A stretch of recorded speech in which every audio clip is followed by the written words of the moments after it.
नाशिकच्या पंचवटीतून एक अतिशय खळबळजनक बातमी समोर आली आहे. यात नवऱ्यानंच बायकोचा निर्घृणपणे खून करत हत्या केली आहे. शीतल भामरे असे मृत महिलेचे नाव आहे. तर संशयित आरोपी नितीन भामरे असे पतीचे नाव आहे. घटनेची माहिती मिळताच पोलिसांनी घटनास्थळ गाठत पुढील तपास सुरू केला आहे. मात्र संशयित आरोपी पती फरार झाल्याची माहिती आहे. मात्र या घटनेने परिसरात मोठी खळबळ उडाली असून पुढील तपास पोलीस करत आहे. मिळालेल्या माहितीनुसार चारित्र्याच्या संशयावरून मारहाण करून गळा आवरून हत्या केल्याची माहिती आहे. बायकोचा खून करून घराचा दरवाजा बंद करून नितीन भामरे फरार झाला.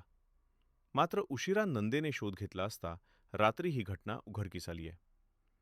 मद्यधुंद अवस्थेत असलेल्या नितीनने शीतलला मारहाण केली आणि नंतर दोरीच्या साहाय्याने गळांना आवळून खून केल्याची प्राथमिक माहिती आहे. या प्रकरणी नाशिकच्या पंचवटी पोलिसात खुनाचा गुन्हा दाखल करण्यात आला आहे. तर संशयित आरोपी नितीन भामरे फरार असून पोलिसांकडून त्याचा शोध सुरू आहे.